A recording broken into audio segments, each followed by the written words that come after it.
Are you not entertained? Is this not why you are here?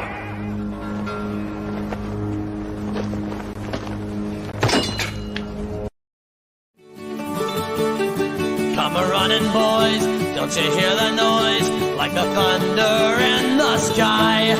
How it rolls along in a good old song from the sons of Nebraska. Now it's coming near with a rising cheer that'll sweep all foes away. So with all our vim, we're bound to win, and we're going to win today. In the days of old, Johnny Vanderbold would just take that ball in hand, and with Benedict right in front of him, they would set sail for the land. Then Doc Eager too, with a chosen few, would be all round everywhere. And before they quit, they would calmly sit down behind that goalpost there. For Nebraska and the Scarlet, for Nebraska and the Cream, though they go through many battles, our colors still are seen. And so in contest and in victory, we will wave them for the team. And we'll always stir a Cornhusker, the Scarlet and the Cream. All right, what's up, everybody? I'm Matt. I'm Jimmy. We're two average guys. Welcome back to the show. So, a little bit about what happened yesterday. Let's start with Iowa lost. Okay, we can start with that. That sounds good. Iowa lost to Michigan State. I went to a fun wedding last night. We had fun. That happened. Bama lost. Yeah. I mean, if you would have said go to a wedding, Iowa's going to lose, Alabama's going to lose, Michigan's going to Michigan's lose. USC's going to lose. yeah, I'd be okay with A all lot of those. kind of good things happened yesterday. Texas #1 team would lose. Texas lost to Georgia. Um, A little surprised that all those teams lost, but out of all those teams, we took the biggest ass whooping yeah, it was, by far. man, it's just straight up disappointing. Off a bye week. I know they were off a bye week too, but they obviously took advantage of their bye week, and we did not. Like, what did we do in the bye week? I mean, I saw Raiola was working with Mahomes or that coach or whatever. He didn't have any time to do anything yesterday. When he did, I don't know, he wasn't great. I mean, nothing was great, but like, you can't put your finger on anything that was decent in that game. Apparently, Indiana just scored again. Oh, okay. Thanks, Casey. We really needed that. Yeah. Actually, that's pretty funny. I'll give you that, Casey. And Ross, I don't know why you watched that game again. I'm sorry. You watched it again? I feel sorry for you. Hello. I mean, I guess just to see, like, what is it? Because and you can't tell me that team that we played yesterday is 7 touchdowns more talented than us. I think that's probably the most disappointing thing is nothing worked yesterday. Nothing looked good. We didn't try to get one thing right. We couldn't stop the run. We couldn't stop the pass. We couldn't run. We couldn't pass. For a top 10 defense, we looked like a freshman defense in high school football. I mean, we kick off, we catch and step out to one. I mean, it's just like nothing in any aspect was good. Yeah, special teams. I mean, you can't. First, we give a pretty easy drive. They got 2 or 3 third down conversions and a 4th down conversion to score on the first drive. Can't let that happen. That set the tone defensively. Then offensively and special teams wise, we catch the ball at the 1 yard line and step out. Why are we still doing this as a football team? Special teams, we've had this problem on punt return, kick return for years. There was zero reason for him to catch that ball. Yeah, it would have If gone out. nothing else, either goes out of bounds or goes in the back of the end zone. If that ball somehow hits at the 1 and bounces back the other way, good for them. That's incredibly amazing and ridiculous that happens. That's just dumb luck. But we put ourselves at the 1 yard line and that set the tone for the entire game. I mean, we did get a first down, which I was kind of surprised. Dylan had a nice pass. Yeah. Fedoni, I guess, had a good game. There's one bright side. Yeah, he did have one of his better breakout games game. Yeah. Best performance he's had. Our receivers aren't getting any separation. Yeah. I don't know if it's, offensive line can't hold up for long enough or the combination of that and guys can't get open. But that was a game I really thought that Dylan was going to be able to sling it a little bit because they played zone D like 90% of their snaps this year, and that's what Dylan has been most successful at, is playing against zone D. And I mean, I guess Ross went back and watched it, so maybe he would know if they played more man or more zone. I really don't know. Yeah, it was just nothing really at any point in time looked good. I mean, when we scored a touchdown to make it 14-7, so we're gonna have to continue to score points and get a couple stops, or this could get away from us. And it got away from us really quickly. I agree, and it's one thing too. We have Dylan. If you watch Dylan work with a QB coach, you don't see him come out and do that in the game. He throws off his back foot. He lobs the passes. He tries to finesse it instead of wheeling it in there. We know he's got an arm. We've seen it. And I was listening to Damon Benning and Greg Sharp a little bit on the radio because I was in the car for a little bit of the game. And at halftime, before they came back in the second half, Damon Benning said, we have to come out and do something. We cannot be bad at everything. We have to be good at something.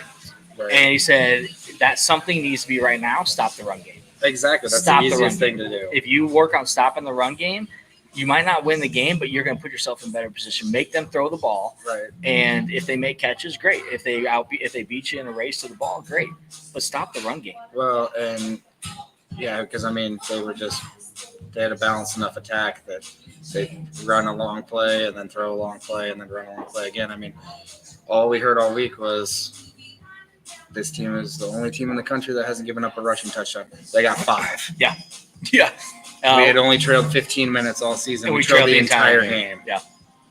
And Casey, I actually don't want to. I don't know if I want to watch Ohio State next week. But here's the funny thing: I bet we come out and compete better against Ohio State than we did Indiana. I bet we do. I would not be surprised if we do something totally different than we did against Indiana. I don't know what we were expecting. At this point, I mean, I think maybe they thought, man, Indiana's just been overhyped because they haven't really played anybody, and I know they're coming off a bye week, but so are we, and we're going to benefit more because everybody's just talking about Indiana. Well, everybody's talking about Indiana, and they whip their ass. Yeah. So maybe. Well, and we talked about it. Maybe they haven't played anybody, but at the same time, they're still putting up points. We played a few nobodies, and we weren't putting up points like they were. I mean, we had 3 halves that we didn't score any points in. But the argument is, our defense is the best defense they're going to see. Well, that might have been the worst defense they've seen. They sliced and diced us, and that game started off just like the Illinois game did. Yep. As soon as the game started, nickel and diamond a bit, and then they had a long pass play. That quarterback was good at throwing back shoulder. I mean, he was slinging it. They did a good job. They came in prepared for the game, and after the game, when our coach says we didn't see that coming, what did you see coming? Yeah. What did you see coming in that game? Because apparently you saw nothing. I don't know what you prepared. I don't know what you prepared for because we didn't stop anything. It really. I'm not sure question rule is the right term, but just, you see a coach like theirs that came from James Madison. Yep. That in the first year, he brought in some of his transfer players, and they got a lot of 5th and 6th year guys. Yeah, they kind of pieced together some existing members and some other transfers, and they're rolling. Yeah. And I don't know if it has something to do with the pressure of Nebraska football and just to be great because this fan base is so just hungry for it to be what it used to be. And Indiana is just whatever. They're not really a football school. And so they bring in a coach. And I know he talked a big game and we kind of laughed about it, but now he's got the last laugh at this point. Yeah, they're 7-0. They're looking at potential college football playoff, even though the AP poll is a little shy to put them in where they probably should be. Well, I'm not sure when the college football playoff rankings come out, but I hope they have something different to say than the AP poll. Some of the AP polls. 100%. For some of these teams. But here's one thing, and Ross mentioned it too here, is even on that first drive, so we get down to the 1 yard line. And what I don't get, we do this over and over again. This is a Marcus Satterfield offense, and again, I'm all on board to get him off that team, off Nebraska staff. We throw a lot of passes side to side, but the problem with that is we don't have wide receivers who know how to block. Right? They don't block, or guys catch it and they try to go back up instead of go in, or like, you know, you got to see where guys are supposed to be. And maybe that has to do with the blocking, you know, maybe they're supposed to go outside or supposed to go inside and the block's not there and they try to turn it up and get a yard and it's kind of a waste of a play. Yeah. But yeah, fumbling inside, you know, fumbling in the red zone. Again, I mean, I think at one point too, they showed we had 7-play drives or 10-play drives where we got inside whatever range and still only had 0 points or still only had 7 points. Well, at that point, I think it was 28-7 because that was our opening drive of the second half, wasn't it? And Dowdell fumbled. I believe so. Either that or it was 21. I can't remember. But at that point in the game, again, that's a huge turning point for us because we're going down, we're driving the ball, we have a really good drive put together, and then fumble. I think it was actually 21-7 because then they went down and scored and made it 28-7 after we fumbled, and it could have been 21-14, and we would have been kicking off to them.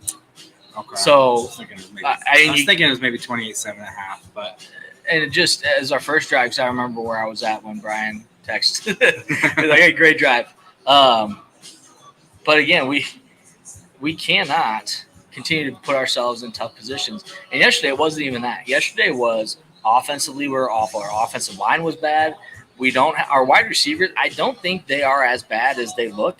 I think some of it is Raiola not putting the ball where they can jump and get it. Again, another thing that Benning and Sharp were talking about is he doesn't give them a chance to go up and fight for the ball. He tries to be perfect, but he's a freshman, so give him a little grace. But if you're working with a professional quarterback coach, why is he not telling you those things? Why is he not showing you those things? Like, what is he doing? Just working on your form? Because whatever you're paying him, he ain't getting the job done. Sorry, no offense to him, but like when we talked about this, I think last week, Dylan is not giving his receivers a chance to get the ball. He's not throwing it over their shoulder the way they catch it. He's underthrowing it, or he's not throwing it high enough where they can high point the ball. Well, but that doesn't even begin to explain what our problem was yesterday. That's just part of the issue that's been ongoing. Or, you know, like you said too, he also kind of throws off his back foot, or he kind of like throws the side arm, or like just kind of cross body. I mean, happened on the one interception that they had. Yep. There's another one we had. It was 4th down. I don't think Fedoni would have caught it, but the interception that they take 78 yards back and then score a couple plays later. I mean, it was just I can't remember. You know, to be fair, I saw that maybe happening next week. Yeah.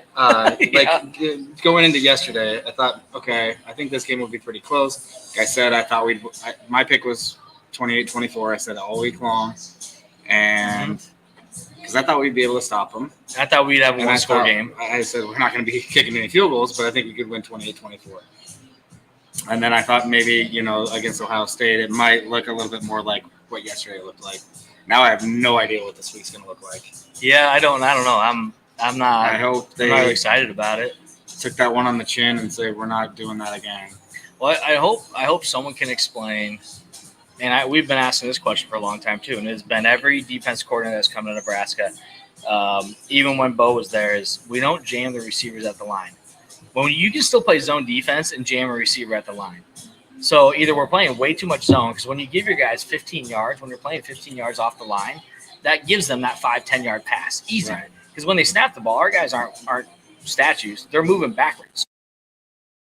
More yards, you throw a quick out to them, they already got 5-6 yards before we hit them. And then they can put their foot in the ground and turn it up and then miss an arm tackle, and then you're talking 15, 20 plus yards. Yep. I will give credit. Like I said, that quarterback was throwing some nice back shoulder passes. They were talking about it before the game. And then he came out on that first drive and did it a couple times, continued to do it until he got hurt pretty much. Yeah, I mean, I can't pick, aside from Fedoni having as many catches as he did, I can't really pinpoint any particular player for having a very good game. I don't know. And again, our defense, we left a lot wide open in the middle. Casey asked a question, do we think our defense quit? I don't think our defense is well prepared. I don't know if they quit. I don't see this team being quitters. But they were outcoached, like dramatically outcoached to the point where they couldn't even get back in the game no matter how hard they tried. So I wouldn't say it's a quit. I would say it's our coach doesn't know what to do and where to put us on the field for us to be able to execute better. Now, again, we've talked about coaching is part of it. Execution is a big piece of it too. It's both, but you have to come in prepared. If you're not prepared, you don't make adjustments, which again, we've talked about adjustments on this team for years. You're not going to win games. We don't make adjustments. We didn't make adjustments at half. We had the second string quarterback in. He picked us apart. They continued to run the ball. We had zero answer for any part of their offense. Yeah. We couldn't run the ball. We couldn't establish a run game. We didn't try to establish a run game because Marcus Satterfield's a little scared shit. I don't know what he's thinking. We refuse to try to do different things in the run game. We have 4 running backs. We have 2 guys that are speedsters. We have Ramir Johnson who can catch the ball out of the backfield and make plays. We don't use him and Emmett Johnson the way we should. Gabe Irvin never sees the damn field. Dowdell keeps fumbling the damn ball. Dowdell's not our best running back. He is not our – Emmett Johnson's by far our best running back. A couple weeks ago, I would have said he was, but even Joel Klatt. Just over the last few weeks. Klatt we just haven't been Johnson able to do any run. Yeah, Klatt and Johnson kept saying, it's our best running back. The guys for the Indiana radio guys are saying it's the best running back. Benning and Sharp say he's our best guy. No, he's not. Emmett Johnson is by far our best running back. If you don't see that by now, you haven't watched enough Husker football because Dowdell's not as good as I was hoping he would be.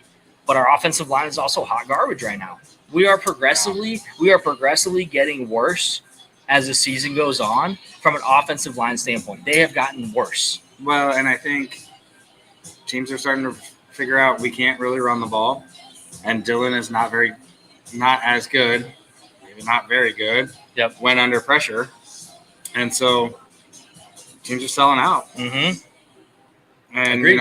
We're still getting an opportunity here and there where he's made some decent throws when they've brought pressure, because guys are more open. Yeah. But that's just going to be a recipe for everybody else that we play against. Yeah. They're going to do the same things. So it is going to be. I mean, if we don't make before this week, a lot of the talk was, okay, if they make a bowl game, they go 6-6. That's going to be a disappointment of a season, right? Because we're 5-1 at this point. Yep, 5-2 now. 5-2 now. And let me clarify on Emmett Johnson. He's not our pass blocker. He's our best runner.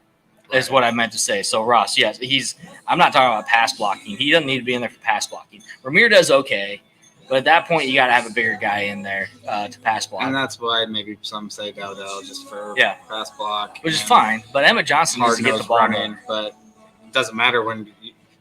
I don't even know how we had 29 rush yards in the first half. I mean, that's not going to win you a football game. Yeah. No, and again, he needs to run the ball. I don't want him pass blocking. That's not his strong suit. He's not a big enough guy to get a blitz, to pick up a blitz like your Dowdells, your Gabe Irvins. I want him running the ball more than anything else. So, Satterfield. You don't need to apologize for language, Casey. I think we all feel the same at this point. But he's definitely your weak link. Him and Foley, those 2 guys can be gone from the team, and someone else take over play calling. I bet we'd have more success on the offensive side of the ball. We do not use our offensive schemes and our stars on offense. Yes, there are stars out there. There are guys with a lot of talent. We do not use them to their talents. We do not use Jamal Banks and Isaiah Nair to their talents. We do not use Fedoni with his speed and his talents. We don't use our other Borgenschirr. We don't use him at all. I don't see him on the field. I didn't see Nelson on the field. Carter Nelson, Ja'Cory Barney. We don't even use him to his strengths 99% of the time. We do one good play with him. Or when we do, it's – I mean, I'm shocked that we even scored the touchdown because that's a play we've ran multiple times this year, and teams are starting to pick up on it. So I was kind of shocked that it worked, a little end around or whatever. Yeah. I mean, he's a speedster. We talked about how good he is, but when you play better teams, you got to find something. You got to find something to do. Well, and another thing in the run game too is when you're getting 4 guys in there and you're not getting consistent reps, it's hard to get in the mojo too. It's hard to get those when you're only seeing 4 or 5 carries a game and you have 4 guys seeing 4 or 5 carries.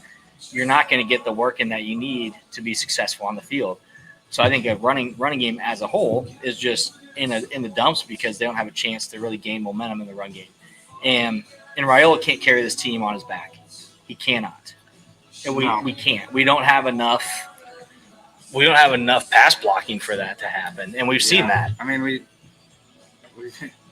we've got good players. We have talented players. I don't know how you can get beat by 49 points against a team like that. That sure they have plenty of experience and maybe some of experience together, but we have way more talent than that team. Yeah. Well, again, we have zero. I commented on someone else's Facebook post earlier, a character post, and I had people laughing about it because I said we have no identity. We have not had an offensive identity since Bo Pelini was here, and people laughed at that. You want to argue with me on that? You don't watch Husker football. We didn't have an offensive identity with Scott Frost. We didn't have an offensive identity with Mike Riley. No. Bo Pelini is the last guy that could get us 9-10 wins consistently, and because the boosters didn't like him and his attitude towards the media and the fans, they didn't want to keep him. And we had an AD who was a dumbass that decided to let him go. And they treated the players like crap. They treated him like crap. He was the last. That coach would have continued to do better and better every year. He would have get us 9-10 wins. I had this conversation with my dad yesterday. Here's the thing that we need to do consistently before we talk about beating, yes, even Michigan, who's not good right now. Before we talk about beating Michigan, Ohio State, Oregon, all these other teams are consistently at Penn State at the top of the Big Ten. We have to consistently beat Iowa, Rutgers, Maryland, Illinois, Indiana, all these teams that have consistently been at the bottom of the barrel in the Big Ten, Northwestern, Purdue. If we can't consistently beat them every single freaking year, we are never going to beat Michigan. We're never going to beat Penn State. We're never going to beat Oregon. We're never going to beat Ohio State. We will never be at the top of the Big Ten if we can't learn to consistently beat the teams that are basketball schools, that are smart kids that have to play football, but they're never really good at football. Or if we can't beat those teams, we don't deserve to ever win another championship. Well, and because we have more talent than all those teams do. They just somehow are better coached than we are. We're always outcoached. We've been outcoached for years. And I know you like you said. I mean, there's an execution part of it, but that also goes hand in hand with coaching. Yeah. I mean, you have to be. Yeah, I mean, there can be a mistake, a mental mistake. But for the most part, that's what the coaches are there for. TJ, I'm going to cheers you because yes, we have had an identity. You're going to argue that we haven't offensively. We've had a terrible swing pass and a weak run game identity. That is very true. We've had Fair enough. That's if you want to go on the negative side of how our identity is, it's not good. That actually, I mean, it's kind of a good point. Like we haven't. The last time we were good, I mean, I'm not going to pinpoint an exact year because you can say certain things for a couple of different years, but the last time we were really, really good was probably when we could run the football consistently when we wanted to. Yeah. I mean, when you could get 7 yards on first down. We can't get more than 2 yards on first down. Maybe 4 yards on first down tops. Yeah, they're like 3rd and 1. Oh, he barely gets the first down. I'm like, barely gets the first down on 1 yard. And you know what is a barely getting first downs yesterday. And something we haven't had in a long time is a quarterback who isn't mobile. That's true. Dylan might not be the fastest guy, but he's got to learn to move his legs. He has to learn to take off and run sometimes. I think so too. Because it's going to continue to hurt us when we try to do plays where, hey, you got a wide open run lane as a quarterback. You don't have anybody open. You can take off and run. And instead of running, he tries to extend the play and throws it away. Body or whatever. And I think so too. But he's got to get mobile. We've seen him run a few times this year, and he kind of runs awkwardly a little bit. But he can run for first downs if we need him to. Yeah. You don't have to be the fastest guy. I mean, we don't like we shouldn't have to just bring Harburg in to run for a first down or run for yards because everyone's going to know that's what we're doing. Yeah, it's going to be a read option, and more than likely he's going to keep it. Yeah, and my God, yesterday just getting beat up. You got Raiola getting his ass whooped over and over again. Take him out.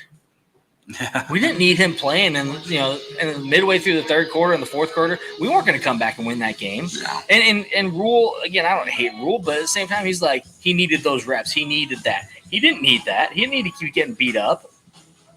If he's our quarterback, if he's our quarterback of the future in the next few years, we can't have him beat up his freshman year to where he can't play anymore. Yeah. Don't let him take those hits. Put in Grandstad, put in Harburg, Give guys still put Kalen in. Yes. He hasn't played yet. I wouldn't put him. I don't want him getting his ass whipped I either. know. But why continue to play him and get hit over and over again and put him in those tough positions as a freshman when we can put Harburg in who can take a hit, who can run the ball and lay a beating? Like, give him the opportunity to get some more reps in. Again, we said we're going to get Harburg more and more involved in the game. We're not getting him more involved in the game. He comes in, we know what we're going to do. We have so many things we could do with him. We don't. I know. Well, and I saw people yesterday posting that they think Dylan will probably leave after this year because that's what he did. And it's like, I mean, all right, we had 2 losses. It was a bad loss. We lost by 7 touchdowns. It's really bad. Yeah. You literally almost couldn't lose any worse.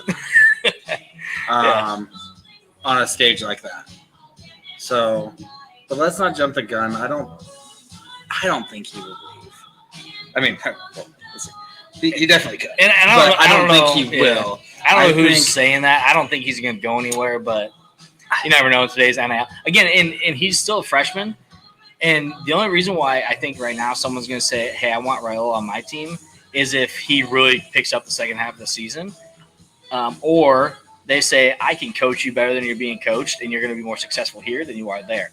That's what I see. I don't know. I don't see him going anywhere, but other people might feel differently. It is pretty interesting. Month and a half ago, we were talking about how Tony White was probably going to be gone after this year for bigger and better things, and I don't see that happening. Not after Illinois, and not after this game. And even though Illinois was a close game, our defense was still garbage in that game for more than half the game. Our 2 biggest tests of the year were failed miserably. Yeah.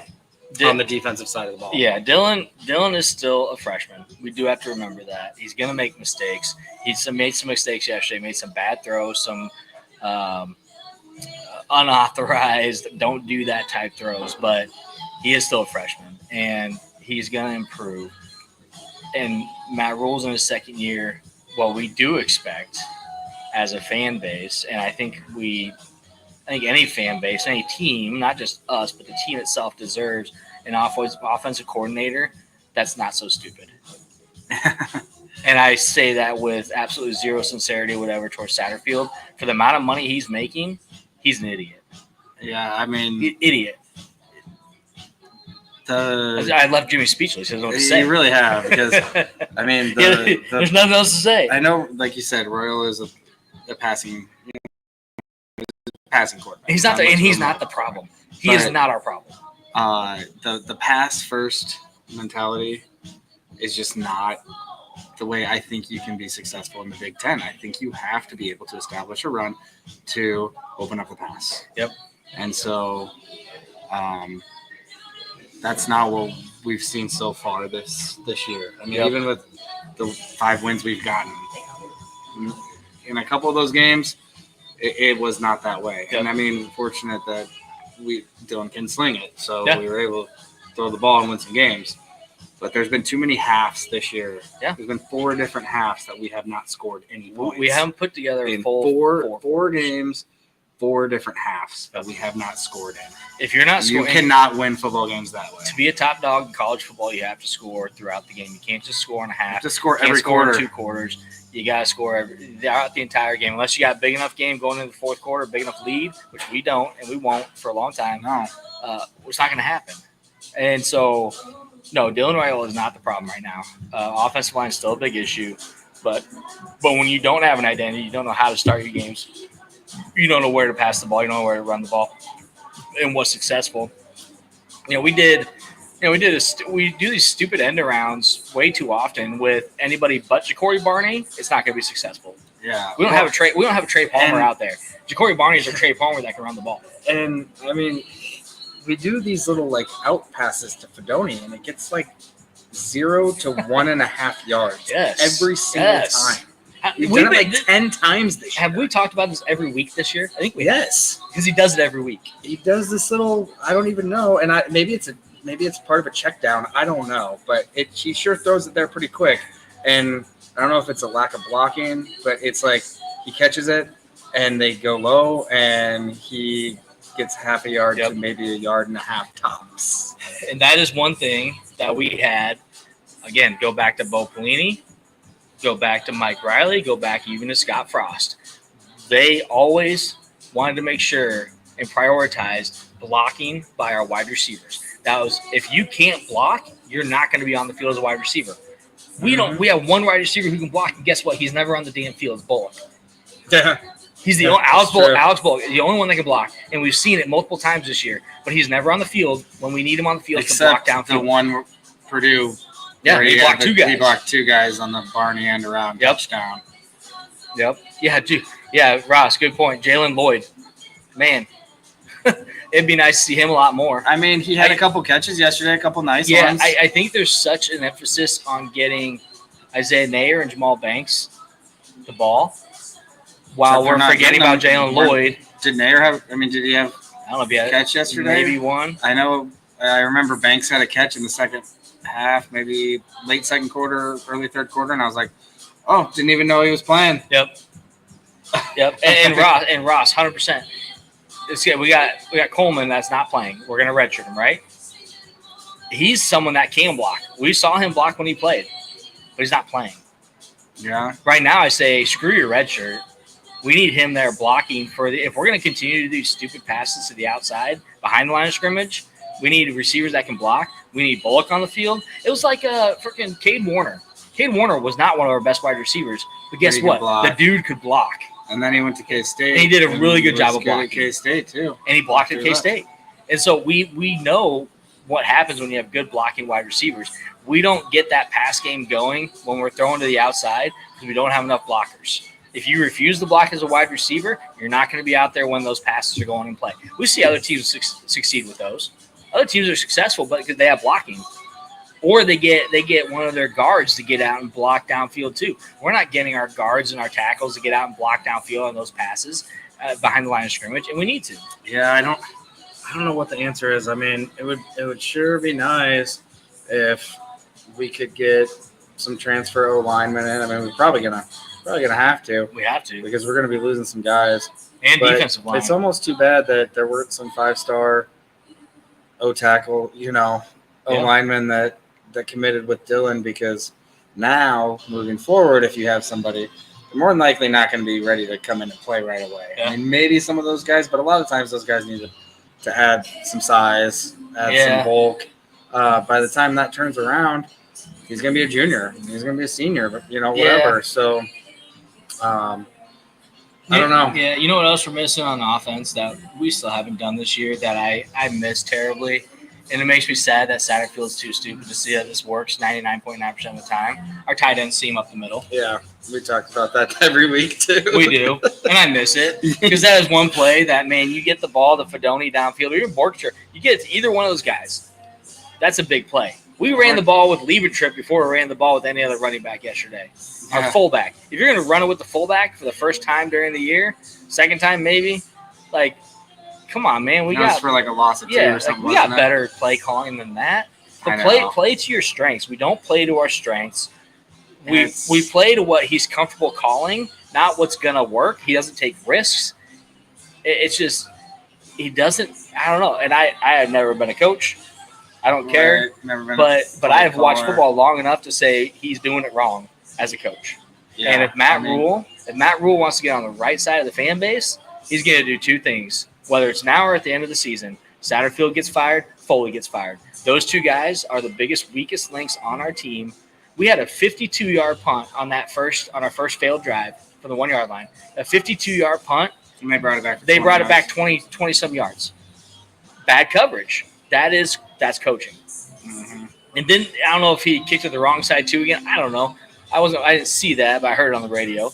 But so you net a 30-yard punt when you punt it 52 yards, and now they're in scoring position again. Boom, 14-0. We just screwed ourselves from the beginning. And Buschini is having a fantastic year.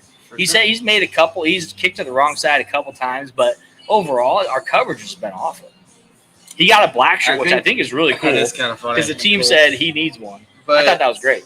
I think I did see something that said, as far as punt returns against, that we're one of the worst average yards per punt return against. Mm-hmm. It's something like 15. It's like 15 yards of punt return. Yep. It's bad. I don't know if we need to start kicking out of bounds. I don't know if you need to kick it a little higher up in the air and maybe sacrifice 5 yards further just to get a fair catch. But why? But even other teams are doing the same thing we're doing. They're kicking it 52 yards, and they're covering the punt. Why are we not down there?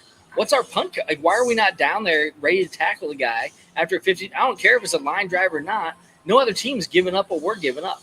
It's so bad. I'm with you. There's no part of the game yesterday that looked halfway decent at all. But what's been consistent is our offensive play calling's been garbage, and our special teams has been really bad. So those are your two weakest links right now. Yes, our defense gave up 56 points yesterday. Not good. But I don't see that happening again moving forward. Now, Ross makes a good point here, too, about our run plays.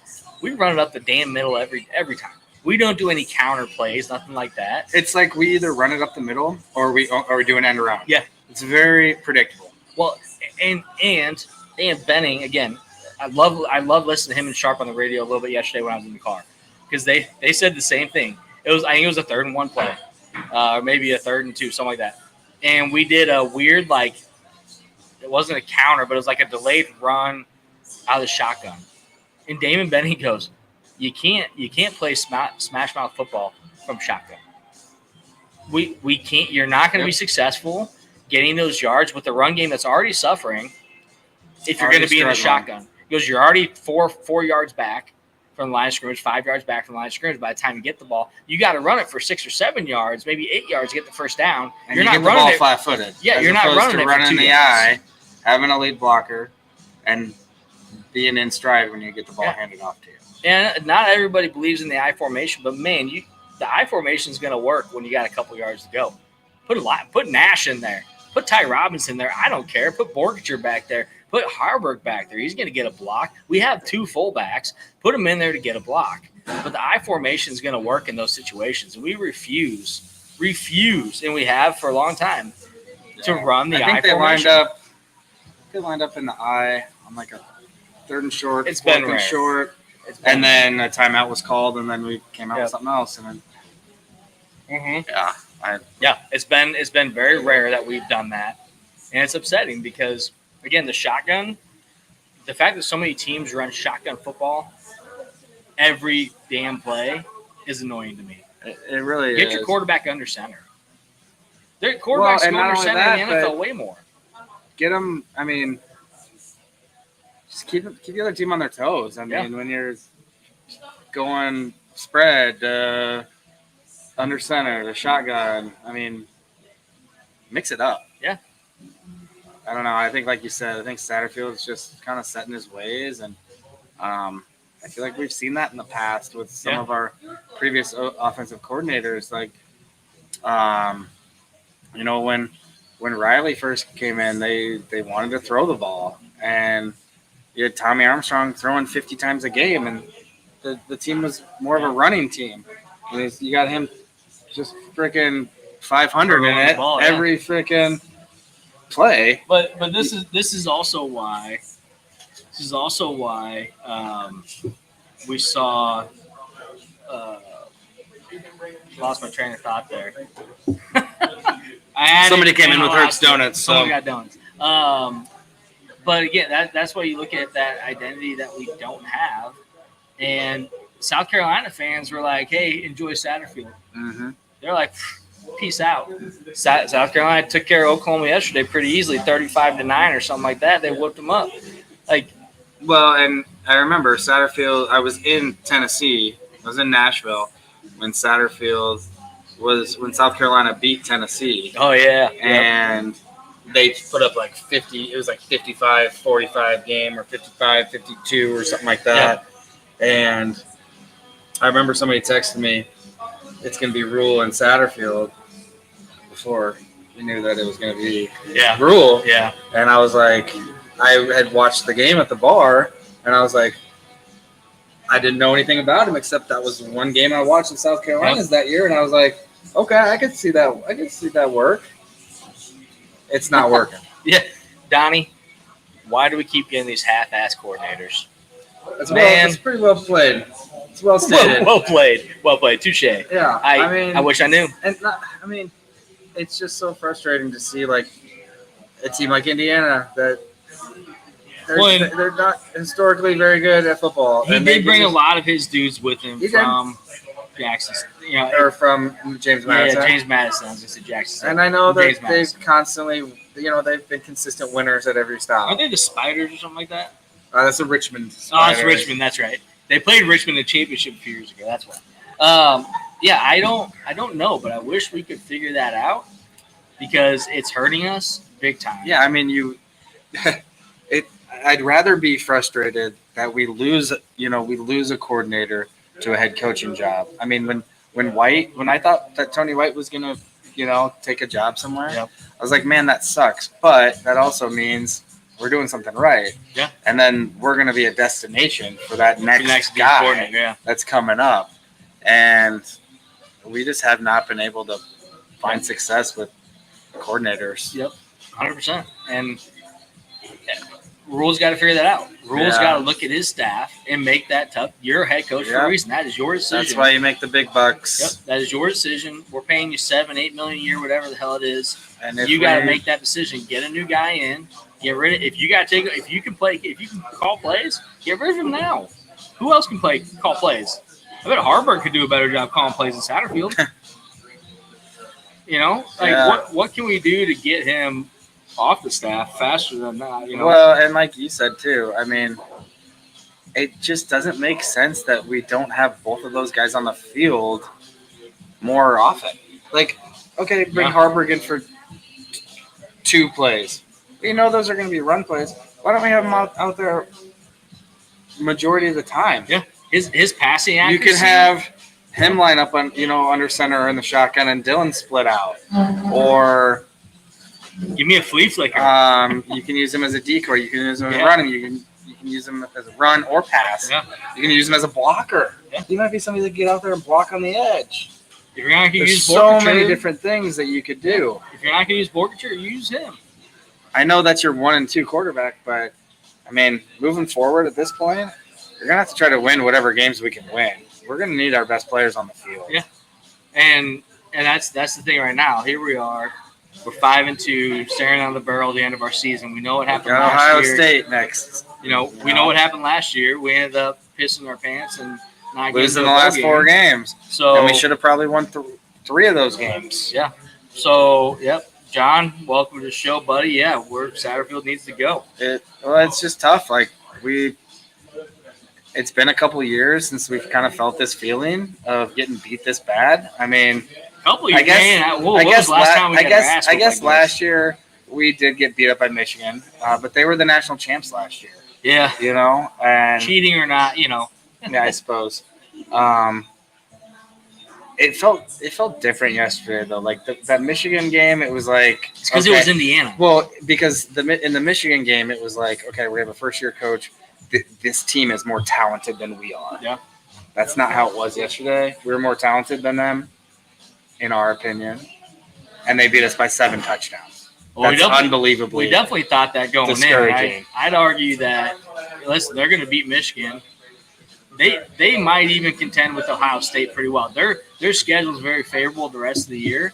Ohio State's their toughest matchup. They could be 11-1 or potentially even undefeated at the end of the year playing for the Big Ten championship. I'm putting it out there right now. They might see Oregon in the Big Ten championship. Or it could be out this week and they could lose to Washington. But their backup beat us up too. I'm just saying. They ain't gonna lose to Michigan. Michigan sucks. Michigan's got 3 quarterbacks that all suck. No, I said that I think they're playing Washington. Washington, yeah. Sorry, Michigan. Yeah, Washington too. They're not very good. So, but let's talk about the rest of our schedule. So we have Ohio State. Listen, I hope we compete better. Win or lose, which everyone says we're going to lose. Yeah. I never say that there's not a chance to win a game. Right. Little chance to win that game. Absolutely. They're very Unfortunately, Ohio State had a bye week after a very close loss, and they are going to be ready to win out and to make this playoff. They're pissed. They also have a $20 million roster. So they got that over us. They have a more talented roster. But win or lose, to me, that game doesn't matter. The games that matter down the road are our final 4 games. UCLA, USC, Wisconsin, Iowa. Those are, and people can argue this all you want, those are 4 winnable games. We have to get our ass back on track to make those winnable games. But if we don't compete against Ohio State, we play like we did against Indiana, against Ohio State, then I struggle to think that we're going to beat UCLA, to that we're going to beat USC. USC's got 4 losses now in the Big Ten. They lost again. They lost to Maryland at Maryland yesterday, 29-28. We have 4 winnable games. Iowa lost to Michigan State on the road by 12. We have 4 winnable games the rest of the year. Wisconsin beat Northwestern, but Northwestern sucks. Wisconsin, actually, I think is probably our toughest game in the next 4. Or 4 after Ohio State. Last 4. Wisconsin's kind of got their feet underneath them a little bit. They're playing back on track, better football. But those are 4 winnable games, and I don't care if we win all 4. Win 2 of them. I don't care. 6-6 to me is a failed season. Yeah, A failed season. 7-5 at is this a point, little I bit said better. we'd be 6-1 with the loss to either Indiana or Rutgers. We fortunately beat Rutgers, lost Indiana, but we did lose that Illinois game, which I did not expect. Yep. I said 8-4. If we're going to be 8-4, we got to figure out a way to win 3 of those last 4 games because I don't think we're going to win this weekend. No, I see you at UCLA being the game that gets us to a bowl. I see us USC. The only reason why I don't think we beat USC is because we're on the road. Wisconsin, Iowa, I think is split. We beat one of them, and at this point, 5 then, right? At this point, I don't know who I want to beat more. I would love to beat both of them. I don't think we're going to lose both, but I think we're going to split. And we haven't beat Wisconsin since 2010, so we kind of like to see us beat. 2010 or is it 2012? Something like that. Either way, it wasn't good. It was 2012, yeah. Because we played them day after my wedding, I think. Because we got married on a Friday and we played them on Saturday, and I said we couldn't get married on Saturday because we had to watch Nebraska football, and that was the last time we beat Wisconsin. So yeah, pretty crazy, right? 12 years ago. So I don't know if I'd rather beat Wisconsin or Iowa because I hate Iowa, but I do know enough Iowa fans at my job that beating Iowa would also be pretty and a lot of fun for another 12 months. We need to figure out how to stop the run. Yes, before we play Iowa. That kid's going to run all over I mean, us. Michigan State figured out how to stop the run. Did they? He didn't have a good game at all. And it was funny. I saw someone post, like, is anyone surprised about Iowa's offense struggling to move the ball against Michigan State? I'm like, anything about Michigan or Iowa and their offense struggling to move the ball? No one's surprised about that. It's Iowa. They don't move the ball very well. So, again, I see a very winnable 4 games, but we have to play to our strengths on the offensive side of the ball. Someone needs to take over for Satterfield. I don't know if we have an analyst that can call plays into him and say, hey, idiot, run this play, not that play. Somebody's got to take over and say, don't do that. Because if we continue to see him call plays, I maybe see 2 more wins. Maybe 1. I think we go 6-6 if he that even hurts to say. 6-6 if he's calling plays the rest of the year. And UCLA is our last win. Yeah. But I really hope I'm wrong. I'm wrong a lot, so I really hope I'm wrong about that. No, I hope we even they were who were they beating up on yesterday? Who? UCLA. Oh, UCLA beat Rutgers. At Rutgers. They put a bunch of points up. 35-32. Oh, was it 35-32? Yeah, it ended up being a really close game. But okay. But again, after we beat Rutgers now has 3 losses in a row starting with us. So they went from 5-0 to 5-3. So, I mean, again, you question question were they really that good? Right. Is Indiana that good, or were we just that bad yesterday? Yeah. Oh, yeah. Probably somewhere in the middle. Why didn't we leave Satterfield to Indiana? Man, if you would have just not let him get on the plane, that would have been great. Yeah, I don't know. Yeah, co-offense coordinator. Who's the guy we brought in for co-offense coordinator? Who's the guy we brought in to help Satterfield? Quarterback coach. Somebody help me out. Who's our guy? Co-offense coordinator. But man, you better let him take over play calling. What's up, Purse? Oh, hey, brother. 5.2. I'm drinking a 5.2, Mike. Somebody help me out. Who's our co-offense coordinator? Glenn. Thank you, Glenn. What's he doing? What is Glenn doing? Because we brought him in. I feel like we're pretty excited to have a co-offense coordinator, thinking we're going to get some different play calling going now. Yeah, he's a QB coach, but he's a co-offense coordinator. Start making offensive play calls. Your quarterback trusts you. Put your quarterback in a good position to be successful. Why is Glenn give him the job? Just the more I think about it, like, do you think Rule would let him go, or do you think Rule would give him another year? Satterfield. I think it depends on how we do the rest of the season. I suppose that makes sense. If we go 6-6 or 7-5, you gotta let him go. And we don't look very good. I mean, and honestly, I don't care. I think no matter what happens, you gotta let him go. No matter what, whether it's before the season ends or at the end. Didn't most of these coordinators get 2-year contracts anyways? Probably. And I mean, yeah, I mean, if it's between Satterfield and keeping Dylan Royola, you're gonna pick Royola, or you damn well should. Yeah. If you want to win games, be a dumbass not to. Yep. If you want to win, you got to get rid of him. Yep. There's got to be some up and comer. Yeah. I know a lot of people even said they thought that Garrett McGuire should go because the receivers aren't getting separation. They're not blocking. They're not, but we thought looked pretty good early on. Start small. Regressed. Start small. Right. So you can't just fire everybody, but you got to start. I totally agree. I'm just saying what people are saying. Yeah, what people are saying on the socials. Yep. Satterfield gone. Tony White. Yeah, Tony White might still get picked up by somebody. He's still a good defense coordinator. We got out-coached, and we didn't deserve to win that game. Indiana, congratulations. The AP poll is still screwing you over. They still have Alabama at 15 after losing to an unranked Vanderbilt who lost yesterday. You have Notre Dame ahead of you. I thought Vanderbilt got put in the top 25. Yeah, Vandy lost yesterday, though. I thought I saw them losing. How'd they get into the top I could be 25 wrong. Someone looked that up for me. I thought I saw them losing. Maybe they didn't end up losing. I thought I saw it. But then Notre Dame is ahead of Indiana, who lost to an unranked Northern Illinois, who is still unranked and 4-3 overall, 1-2 in their own conference. So the AP poll is kind of interesting right now. Clemson jumped in the top 10 after Iowa State's now undefeated, and they dropped a spot to 10 in the AP poll. And BYU's right there with them. Like, how do you lose? BYU's good. How do you drop? Yeah, they barely won, though. I know they did barely win. They had to win on last night. play, 13 seconds left in the game. They're pretty good. They're pretty good. But I think right now, Indiana, I would put Indiana above. If you're undefeated at this point in the season, yeah, Clemson's losses to Georgia, blah, blah, blah. But they got their asses kicked. They still got their asses kicked. And the ACC is not a very good conference. I say you jump Iowa State. Iowa State needs to be in the top 10. BYU probably in the top 10. And maybe Indiana at 11. Like, get those boys in there that are undefeated and playing their schedule, winning their games the way they're supposed to win the games. Texas dropped to like 5, which is fine. They lost to Georgia. Well, whatever. and they had some decent wins this year. I mean, maybe some of them aren't as good as they thought. Yeah. Michigan game.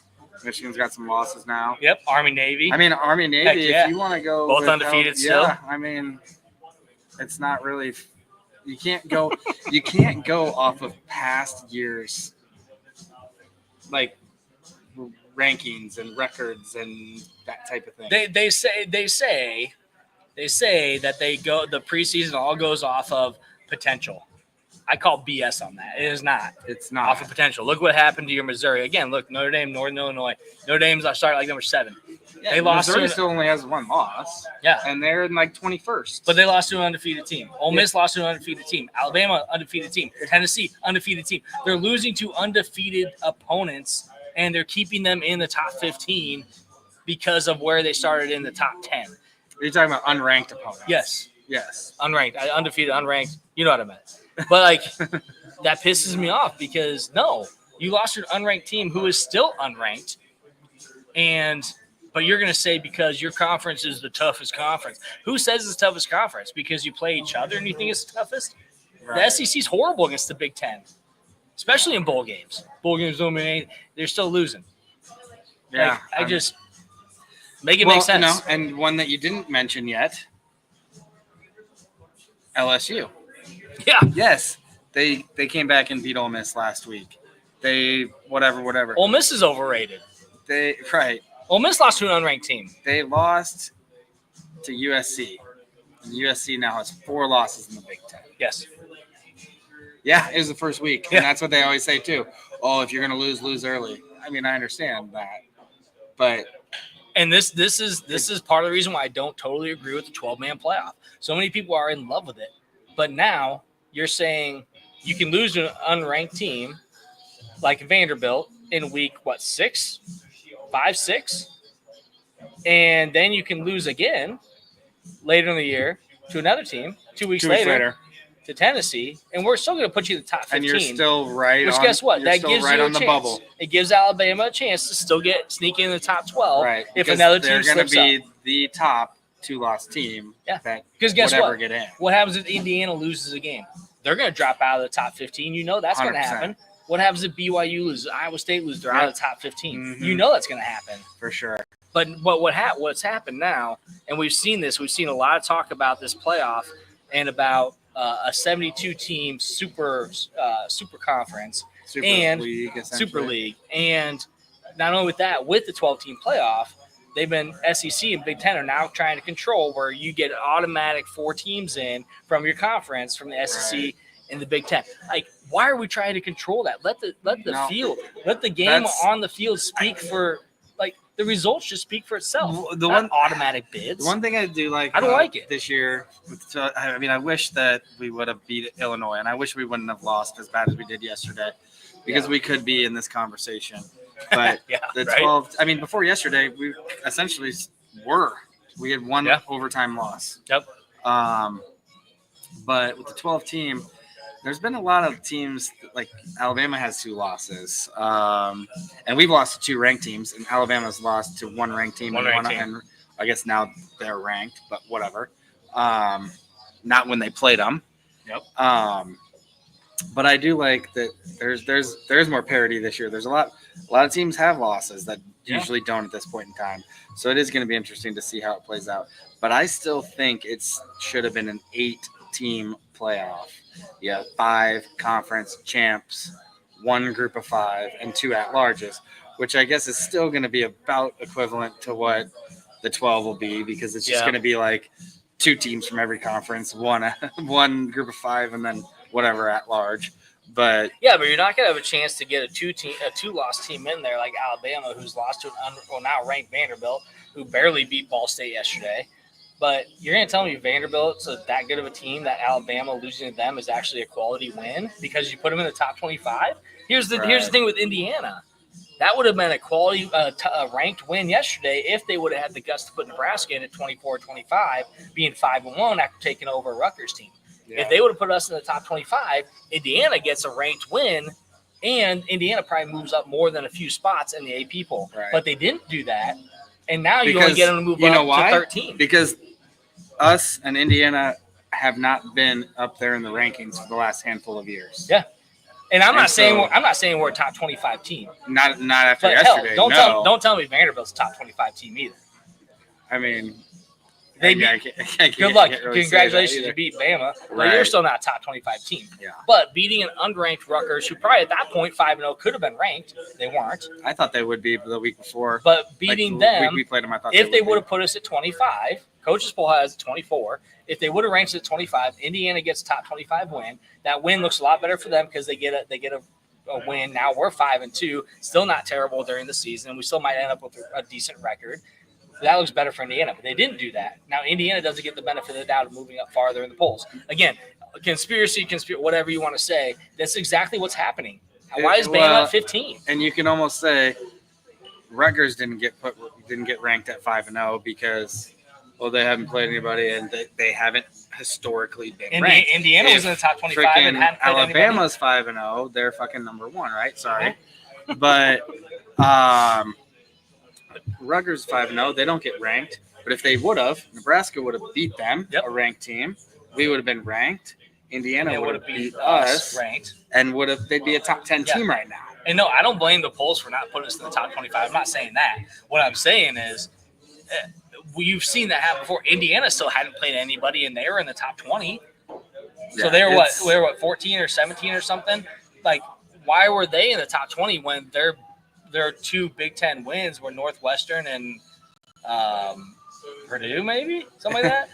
I mean, they didn't beat anybody. Oh, Indiana. Oh, yeah. They beat Maryland, Northwestern, but those were the 2 wins before we played Rutgers in the Big Ten. Okay. So I get it, Donnie. Adios. But I'm just saying, I think I just think that there's a lot of bullshit going on in the AP polls. There's way too much control by the SEC right now, for one, and they're man, do not listen to their AD. If you ever listen to their AD, you're gonna want to punch him in the face. He's or commissioner. Their commissioner. The SEC commissioner. Yes. Oh my God. You listen to that guy, it's like you're the least favorite person I know in football. Well, and the Big Ten has power too, but they cater to their top dogs. Michigan's ranked with 2 losses. Now they got 3. And I know. I mean, they were ranked with 2 losses. USC beat Michigan and was not USC ranked. was up there pretty high. You know, the teams that they want to be up there. I don't know if it's certain markets, bigger markets that they want to have more eyeballs, make more money. I don't know. Yeah.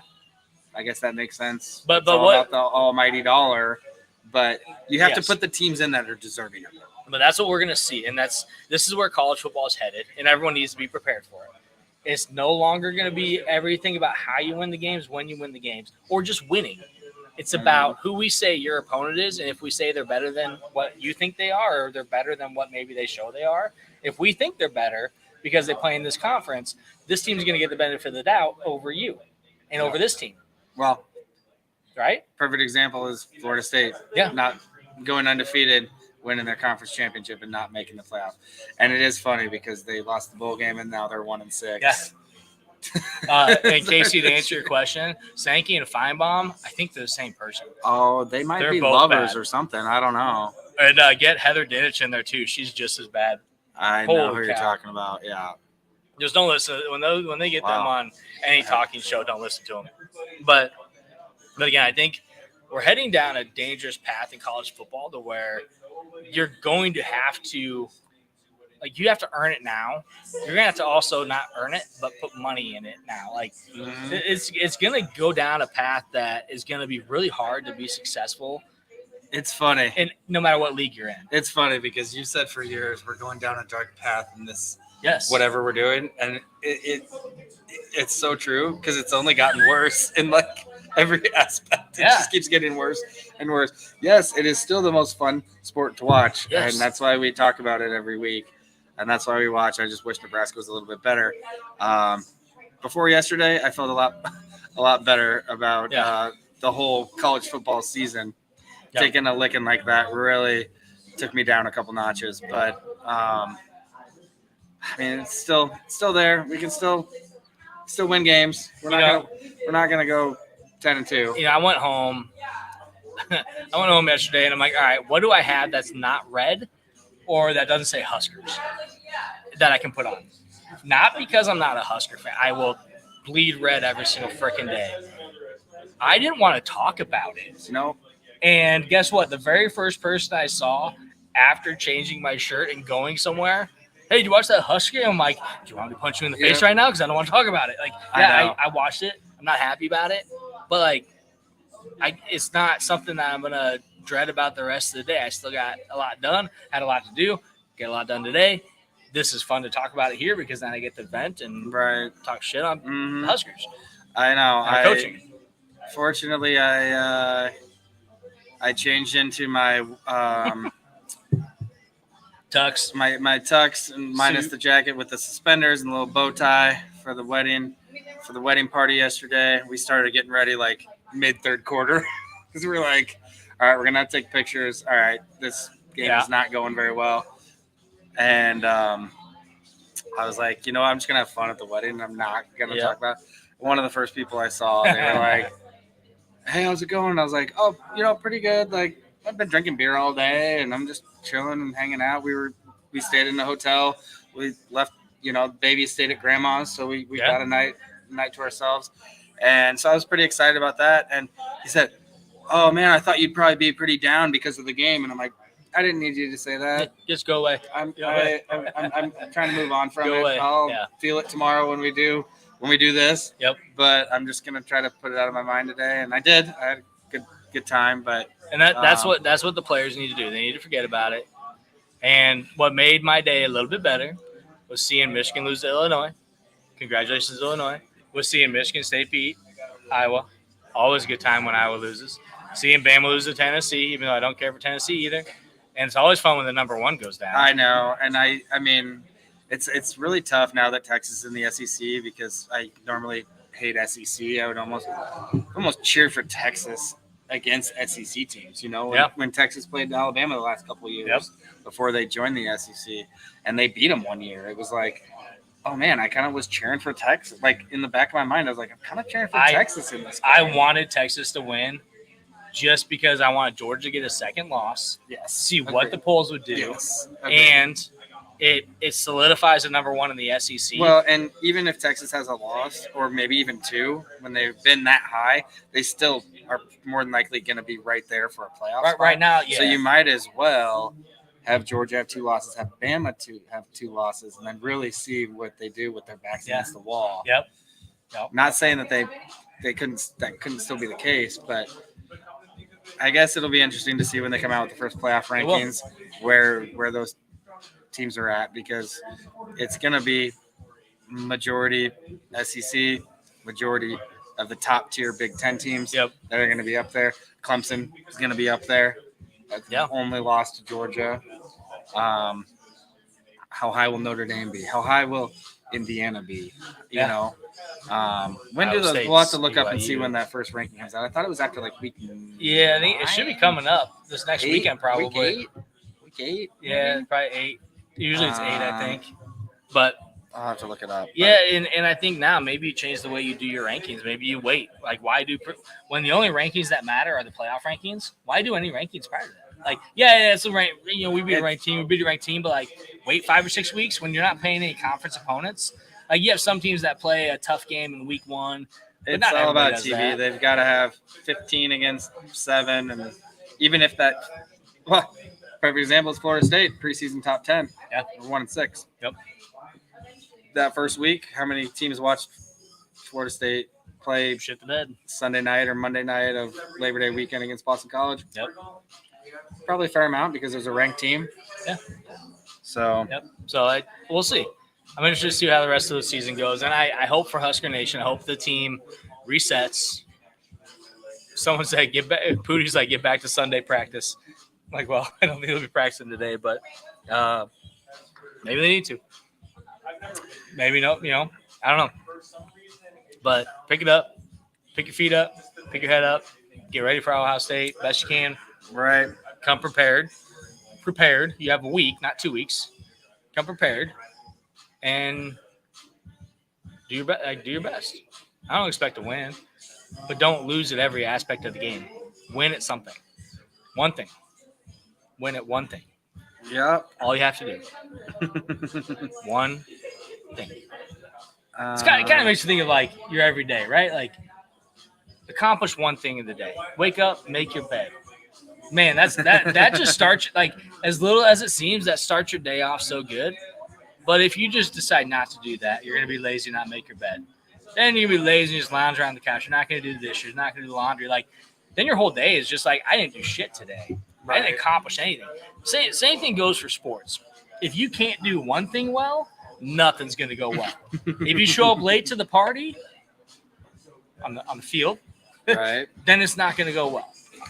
I felt like we just didn't leave the plane. Like, our whole team, like, no heart. And Carricker said it too, no heart. Like, the heart just wasn't no heart, there. no fire. So I want to see a change. I want to see something change against Ohio State. Hope to see some fire. Hope to see some heart. I mean, play your asses off. Maybe keep it close till half. Maybe make it interesting into the if third. we die, we die. If we die, we die. But make it kegs and eggs, baby. Keep it interesting. Maybe through the third quarter. Mm-hmm. Start of the fourth quarter. Maybe maybe you're down by 10, but you got the ball or something. Like, make something happen. Casey, be a little positive. Just because we might have more penalties than them and win on the penalty side, have more yards, it's not a positive way to end our show. The first playoff rankings come out November 5th. Okay, November 5th. Tuesday, so 2 November weeks. 5th. 2 weeks. All right. That's all I got. Went a little Yeah. over today, but I appreciate everyone hanging on. I'm Matt. I'm Jimmy. We're Two Average Guys. Go Big Red, as always. We'll Fire see you- Satterfield. Yeah, we'll see. We'll see you next week. We'll see if All right. Satterfield's around. Cheers. Thanks, Casey. Thanks, everyone else, for joining today. Come on, good game, everybody, yeah. Pat, I think it's safe to say that all these fans came out here to watch a game of football. John, ring commercial. Yeah, I know. I'm just making conversation. Come on. Football!